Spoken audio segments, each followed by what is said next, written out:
الحمد للہ وحدہ والصلاة والسلام علی من لا نبی بعد اما بعد۔ معزز سامعین کرام،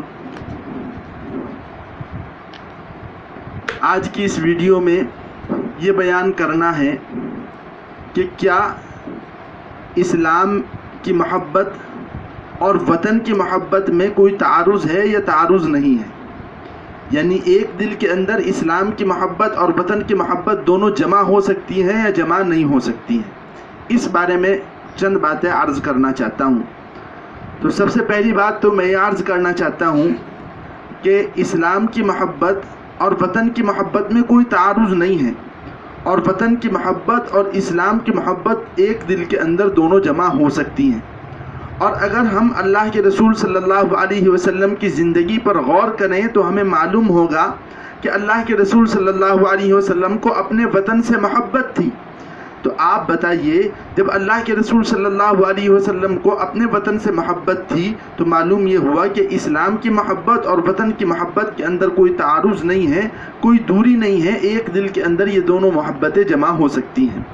میں چند روایتیں آپ کو پڑھ کر سنانا چاہتا ہوں جس سے اندازہ ہوگا کہ اسلام کے اندر اپنے وطن سے محبت کرنے کی گنجائش ہے۔ یہ روایت جو ہے یہ حضرت عبداللہ ابن عباس رضی اللہ عنہ سے منقول ہے، اور ابن حبان نے اس روایت کو اپنی صحیح کے اندر نقل کیا ہے۔ یہ روایت اس موقع پر اللہ کے رسول صلی اللہ علیہ وسلم نے ارشاد فرمائی ہے جب اللہ کے رسول صلی اللہ علیہ وسلم مکہ مکرمہ کے اندر کفار سے پریشان ہو گئے، اور کفار نے طرح طرح سے آپ کو تکالیف اور اذیتیں پہنچائیں، اور طرح طرح سے اللہ کے رسول صلی اللہ علیہ وسلم کو قتل کرنے کی کوشش کی، حتیٰ کہ اللہ تعالیٰ کا حکم ہوا کہ اب آپ مدینہ منورہ کی طرف ہجرت فرما لیں۔ تو جب آپ نے مدینہ منورہ کی طرف ہجرت کی تو مکہ مکرمہ سے باہر نکل کر مکہ مکرمہ کی طرف دیکھ کر آپ نے یہ کلمات ارشاد فرمائے، اور فرمایا ما اطیبک من بلدۃ واحبک الیہ، کہ اے شہر مکہ، تجھ سے زیادہ پسندیدہ اور تجھ سے زیادہ محبوب اور محترم میرے نزدیک کوئی شہر نہیں ہے۔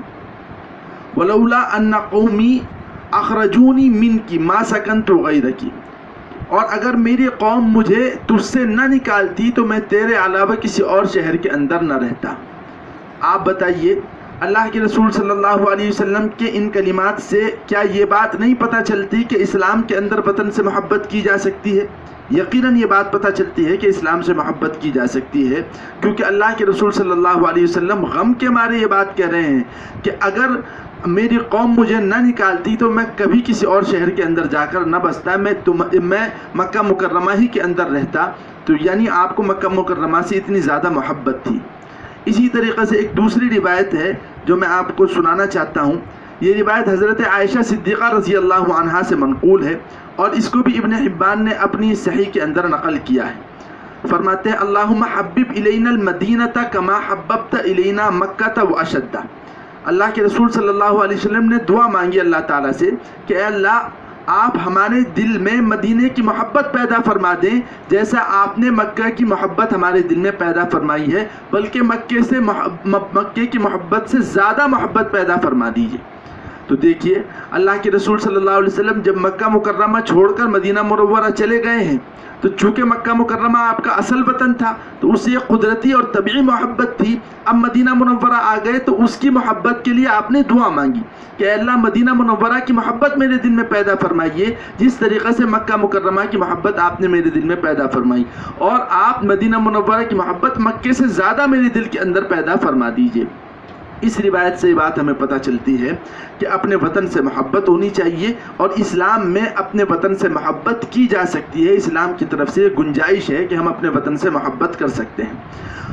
پھر ساتھ ساتھ اس روایت سے ہمیں یہ بات بھی پتہ چلتی ہے کہ اگر کوئی شخص کسی وطن کو چھوڑ کر کسی دوسرے شہر کے اندر چلا جائے، کسی دوسرے ملک کے اندر چلا جائے، کسی دوسرے علاقے کے اندر چلا جائے، تو جس دوسرے علاقے کے اندر گیا ہے اس دوسرے علاقے سے بھی اس کو محبت ہونی چاہیے۔ پہلے علاقے سے محبت کرے اور دوسرے علاقے سے بھی اسے محبت ہونی چاہیے۔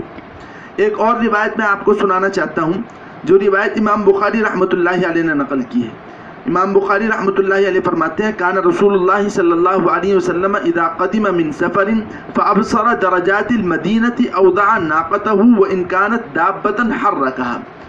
اللہ کے رسول صلی اللہ علیہ وسلم جب سفر سے لوٹتے تھے اور آپ مدینہ منورہ کو دیکھتے تھے تو آپ اپنی اونٹنی تیز کر لیا کرتے تھے محبت کی وجہ سے، تاکہ آپ جلدی سے مدینہ منورہ پہنچ جائیں۔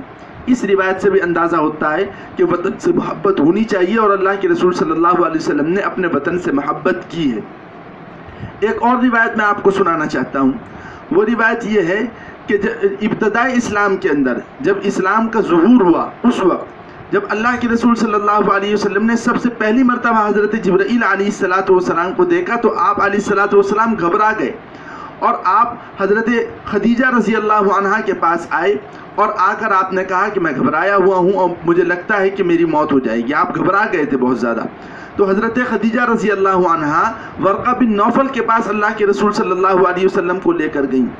اللہ کے رسول صلی اللہ علیہ وسلم نے ورقہ بن نوفل کے سامنے پورا واقعہ بیان کیا تو ورقہ بن نوفل نے کہا کہ اللہ تعالیٰ نے تمہیں اپنا نبی بنا لیا ہے، اپنا رسول بنا لیا ہے، اور سن لو کہ جب تم مکہ مکرمہ کے اندر رسالت کا کام شروع کرو گے، نبوت کا کام شروع کرو گے، دین کی دعوت دینا شروع کرو گے، دعوت و تبلیغ کا کام شروع کرو گے اور آپ جو ہے کار نبوت کو انجام دینا شروع کر دو گے تو آپ کی قوم آپ کے مخالف ہوگی، آپ کی تکذیب کرے گی، آپ کو اذیتیں پہنچائے گی، آپ کو تکالیف پہنچائے گی، حتیٰ کہ آپ کی قوم آپ کو آپ کے اس وطن سے نکلنے پر مجبور کر دے گی۔ یہ ورقہ بن نوفل نے بات کہی تو اللہ کے رسول صلی اللہ علیہ وسلم نے جب یہ بات سنی تو بڑے غمگین ہوئے۔ تو اس پوری بات کے اندر جو سب سے زیادہ غم اللہ کے رسول صلی اللہ علیہ وسلم کو تھا وہ اس بات سے تھا کہ میری قوم مجھے میرے وطن سے نکال دے گی۔ تو ان تمام باتوں سے، ان تمام روایات سے اور آثار سے ہمیں یہ بات پتہ چلتی ہے کہ وطن سے محبت ہونی چاہیے، اور وطن سے محبت کرنا یہ دین کے منافی نہیں ہے، یہ مذہب کے منافی نہیں ہے، یہ اسلام کے منافی نہیں ہے۔ بعض لوگ یہ کہتے ہیں کہ اگر وطن سے محبت ہو گئی تو پھر دین سے محبت نہیں ہو پائے گی، دین سے محبت ہو گئی تو وطن سے محبت نہیں ہو پائے گی۔ یہ سوچ غلط ہے، یہ سوچ درست نہیں ہے۔ اس لیے چونکہ ایک دل کے اندر دو محبتیں جمع ہو سکتی ہیں۔ کیا انسان اپنے باپ سے بھی باپ اور بیٹے دونوں سے محبت نہیں کرتا؟ یقیناً کرتا ہے۔ انسان اپنے باپ سے بھی محبت کرتا ہے، اپنے بیٹے سے بھی محبت کرتا ہے۔ تو جب باپ اور بیٹے کی محبت ایک دل کے اندر جمع ہو سکتی ہے تو کیا دین اور وطن کی محبت ایک دل میں جمع نہیں ہو سکتی؟ یقیناً جمع ہو سکتی ہے۔ کیا انسان اپنی ماں اور اپنی بیوی دونوں سے محبت نہیں کرتا؟ یقیناً انسان اپنے ماں اور اپنی بیوی دونوں سے محبت کرتا ہے اور ایک دل میں ان دونوں کی محبت ہوتی ہے۔ تو جب ایک دل میں ان دونوں کی محبت جمع ہو سکتی ہے تو کیا وطن اور دین کی محبت ایک دل میں جمع نہیں ہو سکتی؟ یقیناً جمع ہو سکتی ہے۔ اس لیے یہ بات کہنا کہ دین سے اگر محبت ہوگی تو وطن سے محبت نہیں ہو سکتی، یہ سوچ غلط ہے اور یہ بات درست نہیں ہے۔ اور حقیقت یہ ہے کہ مسلمان جہاں کہیں بھی ہے وہ اپنے وطن سے محبت کرتا ہے، وہ جس بھی ملک کے اندر رہتا ہے وہ اپنے ملک سے محبت کرتا ہے اور اپنے ملک کا وفادار ہے۔ حقیقت یہی ہے اور یہ دین کے منافی نہیں ہے، یہ اسلام کے منافی نہیں ہے۔ اللہ تبارک و تعالی ہم تمام لوگوں کو دین کی سمجھ عطا فرمائے اور دین کی تعلیمات پر عمل کرنے کی توفیق مرحمت فرمائے۔ وآخر دعوانا ان الحمد للہ رب العالمین۔